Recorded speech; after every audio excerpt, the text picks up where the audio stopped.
Selamat pagi, selamat siang, selamat malam, dan selamat datang di channel Sinema Singkat. Di film kali ini akan membuat kita bertanya-tanya apakah realitas kehidupan yang sedang kita jalani sekarang ini adalah kenyataan. Karena ada sebuah teori konspirasi kalau bumi, manusia, dan semua yang sedang terjadi ini hanyalah sebuah simulasi. Kita semua manusia ini hidup di sebuah komputer besar dengan sebuah entitas yang sangat cerdas memainkan kita layaknya game. Mungkin film kali ini akan memperkuat teori di atas tentang apakah kehidupan ini hanyalah sebuah simulasi saja. Langsung saja, inilah dia, The 13th Floor. Film dimulai dengan memperlihatkan seorang pria lansia bernama Helen Fuller yang terlihat sedang menuliskan pesan untuk seseorang yang belum kita ketahui siapa. Dia menuliskan sebuah pesan penting tentang realitas kehidupan manusia yang memang nantinya dari tulisan di surat ini akan membahayakan nyawanya. Terlihat kalau beliau ini tua-tua keladi, udah bau tanah gini masih saja bandel. Terlihat dia membayarkan sejumlah uang untuk wanita muda yang sudah memberikan jasa untuknya. Lalu setelah check out dari hotel, Fuller pergi mendatangi klub hotel. Memang dia ini orang yang cukup terkenal karena sering datang ke tempat ini. Buktinya begitu sampai dia langsung disambut baik dan banyak orang yang menyapa dirinya. Kemudian ia menitipkan surat yang dia tuliskan tadi ke seorang bartender bernama Aston. Fuller berkata kalau surat ini dia tunjukkan untuk seorang pria bernama Douglas Hall. Nanti kalau dia datang ke klub ini, pastikan dia menerima surat ini.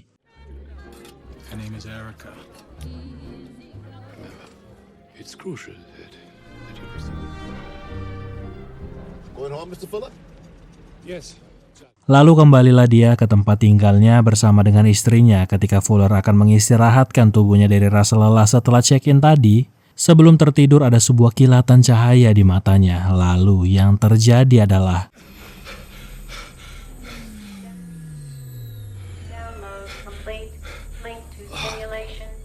Fuller kembali lagi terbangun tapi bukan di tempat yang sama, melainkan di sebuah tempat yang terlihat seperti ruang komputer dengan penyimpanan CPU atau data yang sangat besar.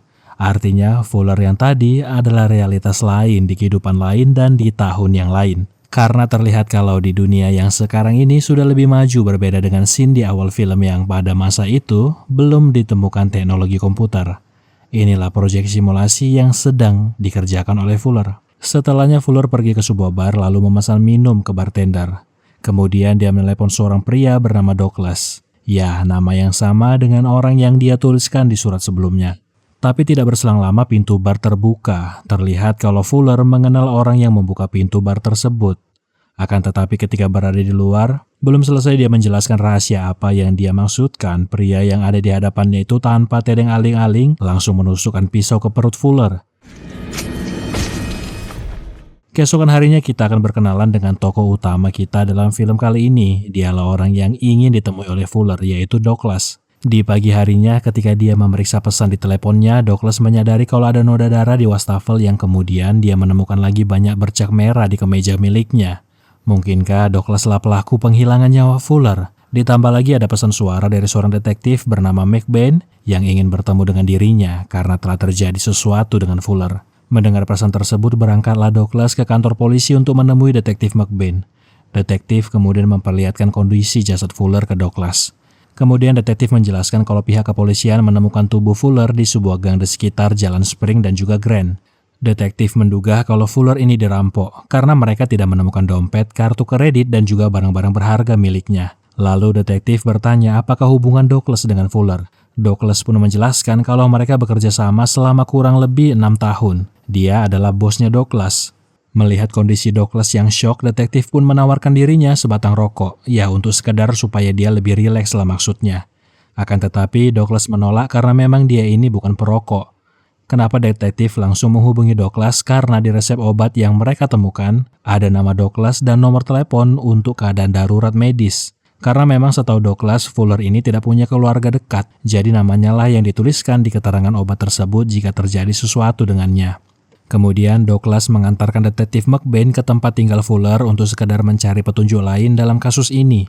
Selama berada di sana, Douglas menjelaskan kalau mereka berdua bekerja sebagai pemrograman perangkat lunak yang kebetulan kantornya berada di lantai 13 gedung ini.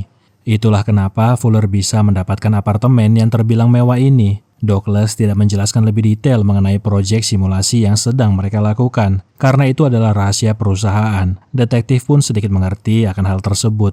Namun ternyata tidak hanya mereka berdua yang berada di apartemen ini. Dari kejauhan detektif melihat ada sosok wanita lain. Wanita tersebut bernama Jane Fuller, artinya tidak lain tidak bukan dia adalah putrinya Fuller. Douglas pun bingung, karena memang selama ini Fuller tidak pernah bilang kalau dia ini punya seorang putri. Jane menjelaskan kalau selama ini dia tinggal di Paris. Hari ini harusnya dia bertemu dengan ayahnya. Tapi yang terjadi adalah ini merupakan pertemuan terakhirnya dengan sang ayah. Mendengar hal itu, detektif pun menanyakan beberapa pertanyaan ke Jane mengenai ayahnya untuk mendapatkan petunjuk lain. Sebelum meninggalkan mereka berdua, Douglas sempat bertanya apakah mungkin mereka berdua ini pernah bertemu sebelumnya. Karena Douglas merasa kalau Jane ini tidak asing baginya. My name is Jane Fuller. Hannon was my father. Very familiar. Kemudian Douglas pun pergi ke lantai 13 bangunan ini meninggalkan detektif dan juga Jane. Inilah tempat mereka bekerja, tempat yang sama sewaktu Fuller terbangun dari dirinya yang lain. Di tempat ini, Douglas bertemu dengan Jason yang juga salah satu engineer proyek simulasi ini. Terlihat kalau Jason juga syok dengan berita kalau kini Fuller sudah tidak bernyawa. Karena sebenarnya dia adalah otak dari seluruh proyek ini. Bisa dibilang kalau Fuller adalah orang yang jenius yang menciptakan program simulasi ini. Kalau dia kini sudah tidak ada, lantas bagaimana mereka akan melanjutkan proyek ini? Ada hal yang tidak diketahui Douglas selama dia pergi dinas keluar kota, yaitu ternyata sering sekali Fuller masuk ke dalam simulasi yang sedang mereka kerjakan. Hal ini hanya diketahui oleh Jason karena memang dialah yang selalu melihat aktivitas login dalam proyek simulasi ini. Padahal sebenarnya uji coba proyek ini terhadap manusia harusnya sebulan lagi. Tapi Fuller nekat dan ya hasilnya program simulasi berjalan lancar. Hanya saja kini ada konspirasi besar dan juga teka-teki rumit mengenai hilangnya nyawa Fuller. Dan siapa yang menghilangkan nyawanya.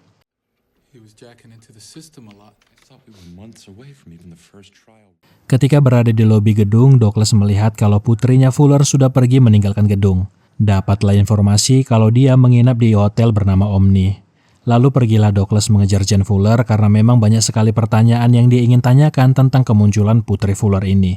Sementara itu detektif McBain naik ke lantai 13 untuk melihat kantor yang sebelumnya dikatakan oleh Douglas. Detektif McBain pun bertemu dengan Jason lalu menanyakan beberapa pertanyaan. Ya mengenai kantor ini dan di mana dirinya di malam sewaktu Fuller kehilangan nyawanya. Jika sebelumnya Douglas menolak memberitahukan proyek apa yang sedang mereka kerjakan, berbeda dengan Jason yang malah memberitahukan kalau saat ini mereka sedang membuat proyek simulasi. Saat ini mereka sedang membuat ulang model prototipe kota Los Angeles sewaktu tahun 1937. Kenapa tahun 1937? Karena Fuller ingin kembali pada masa-masa dia muda dulu. Secara garis besar, Jason menjelaskan kalau semua model yang ada di simulasi tersebut bergerak layaknya mereka saat ini. Orang-orang tersebut makan dan juga melakukan aktivitas layaknya kita manusia pada umumnya. Lalu Jason memperagakan mesin yang akan digunakan untuk masuk ke masa tersebut. Dengan bantuan mesin ini mereka bisa mentransferkan pikiran mereka ke orang pada tahun 1937.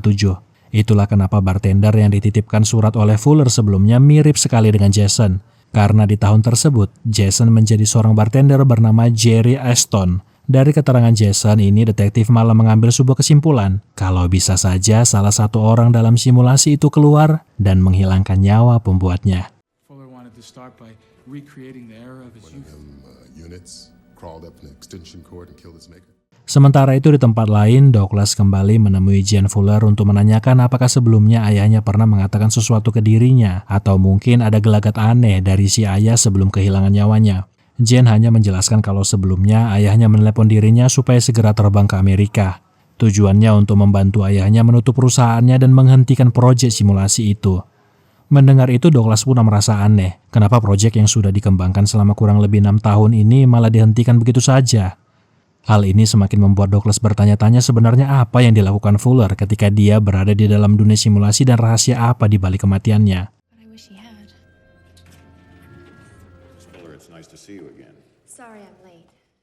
Di hari yang sama, Jane menemui kuasa hukum ayahnya. Di hari ini kuasa hukum akan menjelaskan masalah hak waris ayahnya. Di dalam dokumen tersebut dikatakan kalau Fuller mengubah isi wasiatnya kepada karyawannya. Tidak lain tidak bukan adalah Douglas Hall. Bahkan anehnya nama Jane sama sekali tidak tersebutkan dalam isi wasiat tersebut. Hal ini sampai menjadi headline berita yang semakin menambah curiga detektif McBain terhadap Douglas. Memang Douglas punya alibi kalau dia sedang berada di pesawat terbang di malam peristiwa itu terjadi. Cuman masalahnya detektif McBain punya informasi kalau Fuller keluar bangunan gedung 30 menit setelah Douglas mendarat. Hasil otopsi menjelaskan kalau Fuller menghembuskan nafas terakhirnya tepat sekitar tengah malam. Douglas berkata setelah dia mendarat, dia langsung pulang ke apartemennya dan tidak ada komunikasi apapun dengan Fuller. Akan tetapi kembali lagi alibi ini dipatahkan oleh detektif. Mereka menemukan fakta kalau Fuller sempat membuat panggilan ke nomor rumah Douglas. Hal yang semakin menambah teka-teki dalam kasus ini. Mendengar informasi itu, Douglas pun kembali ke apartemennya lalu memeriksa isi voicemail miliknya. Ternyata memang ada pesan masuk dari Fuller kemarin pukul 11 malam. Sebuah isi pesan yang mengatakan kalau Fuller sedang dalam masalah yang sangat besar. Fuller berkata kalau dia menitipkan pesan penting di dalam sistem simulasi. Tapi sebelum dia mengatakan kepada siapa dia menitipkannya, pesan pun terputus. Douglas semakin bingung kenapa dia sama sekali tidak ingat dengan hal ini. Sehingga di malam harinya, Douglas pun membuka file komputer milik Fuller untuk melihat pesan apa yang dia maksudkan sebelumnya di dalam pesan suara.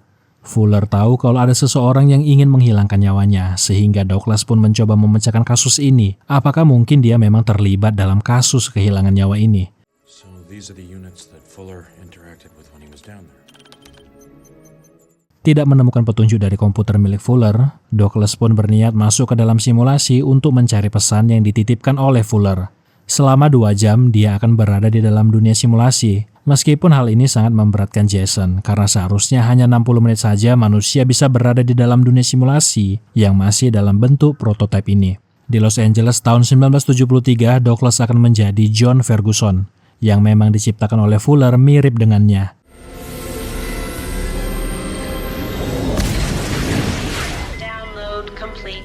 Proses transfer pikiran pun berhasil, tapi Douglas masih belum bisa menyesuaikan diri dengan sosok tubuh barunya ini.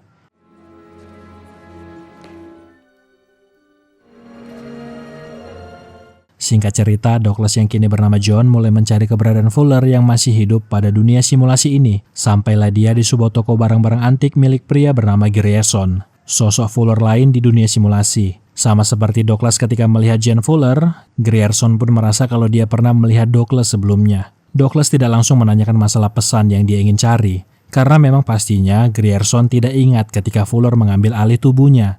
Cuman setidaknya dia tahu kalau Fuller di dunia simulasi ini masih hidup. Sehingga dia pun melanjutkan mencari petunjuk di tempat lain, yaitu mencari seorang wanita bernama Bridget Manila yang bekerja sebagai penari di klub hotel tempat Fuller sebelumnya menitipkan pesannya. Douglas bertanya apakah dia mengenal Fuller. Kalau iya, apakah Fuller ada menitipkan pesan untuknya. Bridget berkata kalau dia bisa menanyakan informasi tentang Fuller ke bartender karena pada malam sebelumnya, orang terakhir yang berbicara dengan Fuller adalah bartender bar. Begitu terkejutnya Douglas ketika melihat sosok bartender bernama Aston ini. Dialah Jason, tapi dengan kepribadian yang lain. Douglas langsung bertanya apakah dia mengenal Hannah Fuller.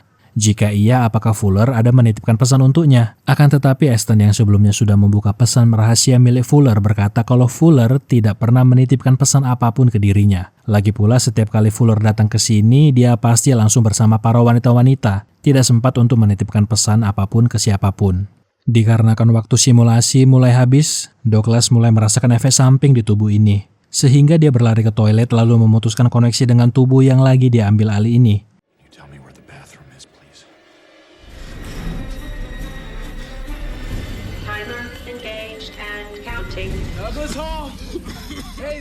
Untungnya tidak terjadi apa-apa dengan tubuh utama Douglas Hall. Pemutusan koneksi tepat waktu. Tapi berbeda dengan John Ferguson, dia terbangun dan bingung. Dia ini lagi di mana? Keanehan dan kejanggalan ini disaksikan langsung oleh Aston. Kenapa pria yang ada di hadapannya ini bertingkah aneh? Padahal dia barusan berkata kalau namanya adalah Douglas. Tapi sekarang dia mengaku bernama John. Oh, you forgot your coat and hat. James Ferguson. Johnny Ferguson. Kembali ke Douglas, Jason bertanya bagaimana keadaan di dunia simulasi. Apakah semuanya berjalan normal? Bagaimana dengan pencahayaan dan juga tekstur dunia tersebut? Dan apakah dirinya di dunia lainnya itu seorang bartender baik-baik saja? Jason berharap kalau dia bisa melihat langsung dunia yang sudah mereka kembangkan selama bertahun-tahun ini. Di saat yang bersamaan, security gudang datang dan berkata kalau ada pria yang ingin menemui Douglas. Pria tersebut berkata kalau dia punya informasi mengenai kematian Fuller. Ternyata pria yang ingin bertemu dengannya adalah bartender yang sebelumnya bertemu dengan Fuller di malam kematiannya. Pria yang diketahui bernama Tom Jones itu langsung memeras Douglas. Dia meminta uang dengan nominal besar, karena dia yakin kalau pria yang ditemui Fuller di malam kematiannya adalah Douglas. Bahkan tidak segan-segan dia langsung menyerang Douglas. Namun entah bagaimana Douglas berhasil melawan pria tersebut yang membuatnya heran dengan tubuhnya. Bagaimana tubuhnya bisa melakukan hal barusan? Dan juga apakah benar di malam itu dia pergi menemui Fuller? Kenapa dia sama sekali tidak ingat dengan hal tersebut?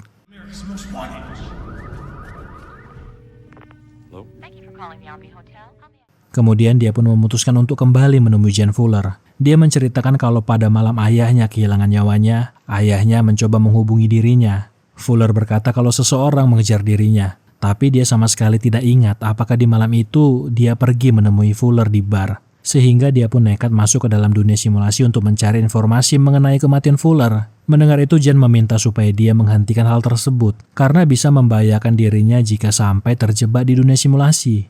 Untuk membuat malam ini menjadi tidak canggung karena masalah yang sedang terjadi, Jane mengajak Douglas berdansa meskipun Douglas ini tidak bisa berdansa sama sekali. Akan tetapi respon tubuhnya berbeda. Dia terlihat bisa melakukan gerakan tarian dansa.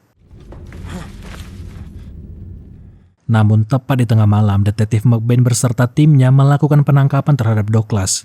Bukti kuat mengacu kepada rekaman CCTV yang menangkap gambar mobil Douglas di kantor pada malam kematian Fuller. Detektif berkata kalau motif Douglas melakukan penghilangan nyawa tersebut karena Fuller berniat ingin menutup proyeknya, sehingga Douglas pun menghilangkan nyawa Fuller. Akan tetapi Douglas masih mencoba membela dirinya. Dia ingin menelepon pengacaranya. Lagi pula dia punya alibi kalau di malam itu dia bekerja lembur dengan Whitney.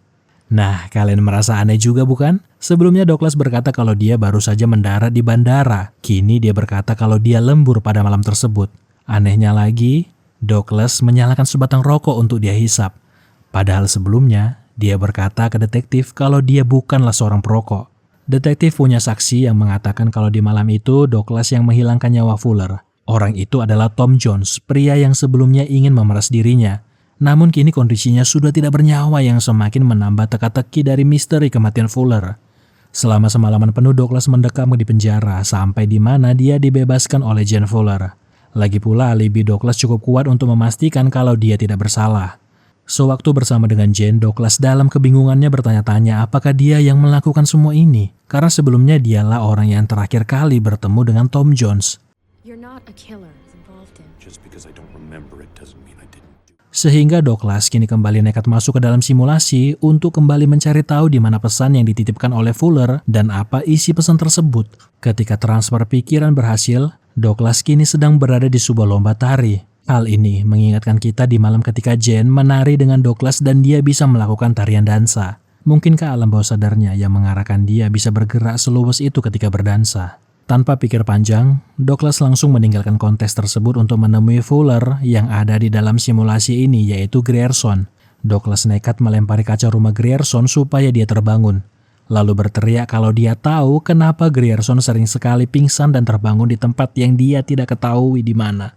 Singkat cerita, Grierson menjelaskan kalau hal ini terjadi tempatnya 4 minggu yang lalu.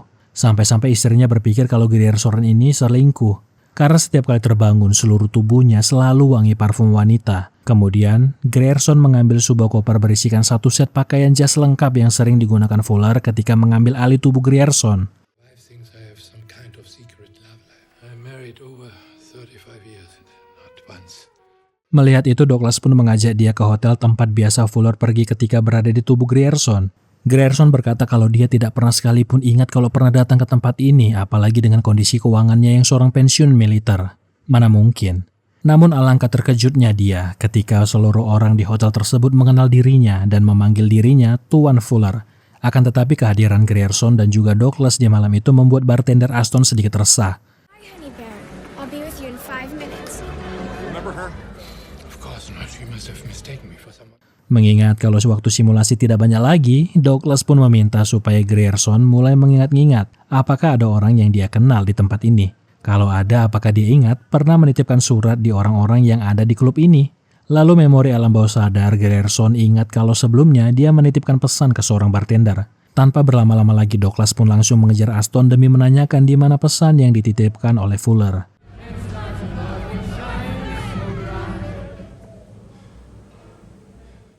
Namun ketika mencoba mengejar Aston, dia langsung ditodong senjata.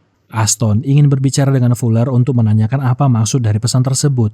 Dia tahu kalau yang tadi bersamanya bukan Fuller. Dia tahu tentang dunia simulasi ini. Awalnya dia mengira kalau itu lelucon, tapi sewaktu dia bertemu Douglas kemudian berganti lagi jadi John, disitulah dia paham tentang konsep simulasi ini. Sehingga setelah kejadian itu, Aston nekat pergi ke tempat yang dikatakan di dalam surat, sebuah tempat dengan tulisan ujung dunia. Tapi Aston nekat menembus palang tersebut, dan yang dia lihat hanyalah tanah yang tandus, tidak ada kehidupan di daerah tersebut. Dan di ujung jalan dia menyadari kalau kehidupannya sangat mengerikan. Semua hanyalah kebohongan yang diciptakan oleh seseorang.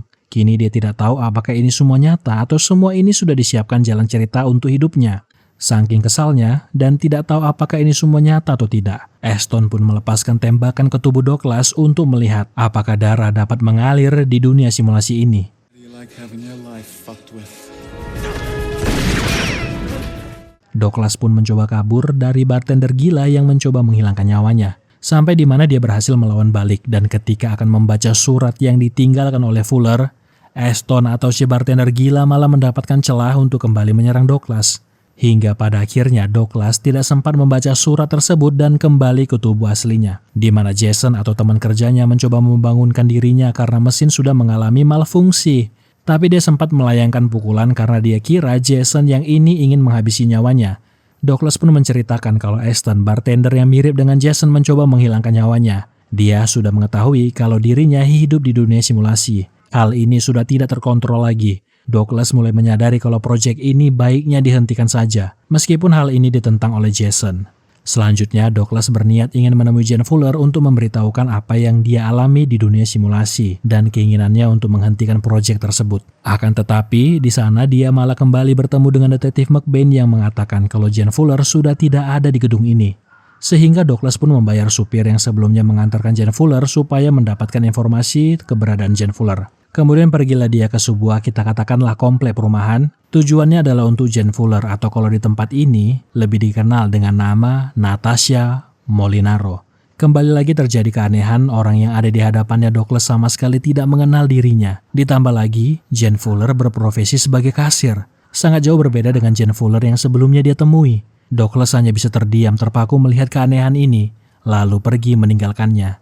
Dari kejadian barusan, Douglas menyadari sesuatu yang sangat penting. Kalian tahu apa? Ya, dunia tempat Douglas ini juga sama. Dia berada di dunia simulasi. Artinya, dia membuat simulasi di dalam dunia simulasi. Berarti tubuhnya sekarang ini sering juga diambil alih oleh orang yang membuat dunianya sekarang ini. Itulah kenapa sewaktu dia diinterogasi oleh detektif McBain, dia memberikan dua alibi yang berbeda, sama seperti Aston si bartender. Douglas pergi ke ujung dunia ini.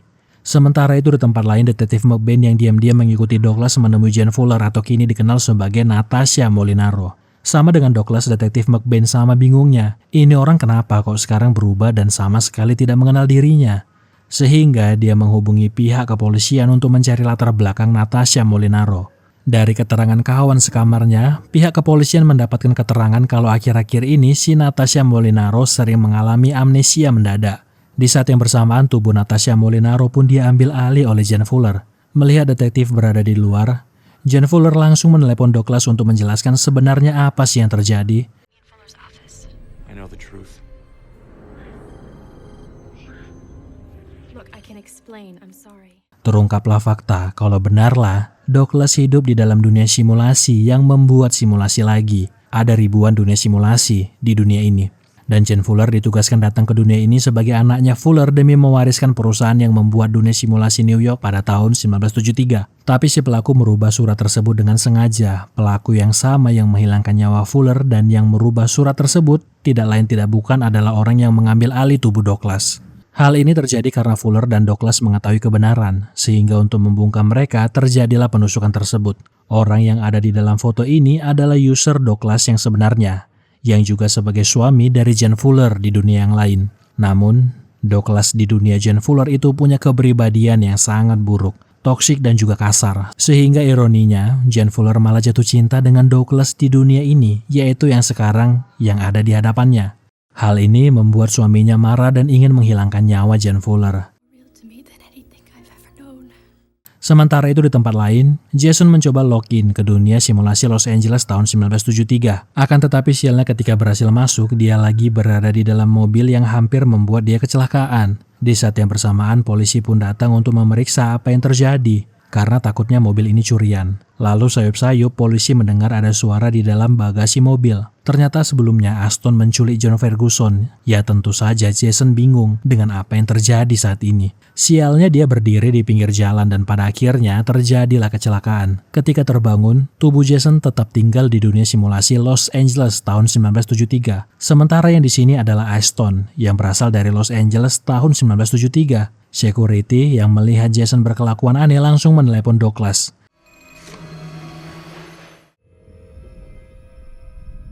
Ketika Douglas pergi, Jane Fuller juga langsung berinisiasi menelepon kepolisian Los Angeles. Begitu sampai di kantor, Douglas sudah menemukan satpam sudah tidak sadarkan diri. Douglas kini berhadapan dengan Aston yang seharusnya berada di dunia Los Angeles tahun 1973. Douglas kini juga menjelaskan kalau dunianya ini juga simulasi. Mereka kini saling bertumpah tindih antara dunia simulasi dengan simulasi buatan. Aston masih sulit mempercayai ini. Dia masih merasa dibohongi dengan semua ini. Sehingga untuk membuktikannya, Douglas pun membawa Aston ke lantai 13. Namun, ketika berada di dalam lift, tubuh Douglas diambil alih. Di malam itu, tempat Aston dibuat menjadi tempat dia kehilangan nyawanya.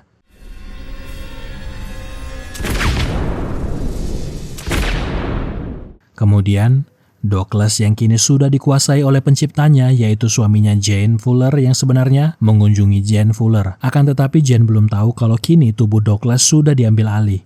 Melihat kalau istrinya berselingkuh dengan dirinya yang lain, dia langsung menyerang Jane Fuller dikarenakan rasa cemburunya. Untungnya Jane masih sempat melarikan diri menuju lobi. Namun seluruh gedung sudah terkunci sehingga inilah momen suaminya mencoba menembak dirinya. Namun untungnya, detektif berhasil menembak suaminya yang kini mengambil tubuh Douglas.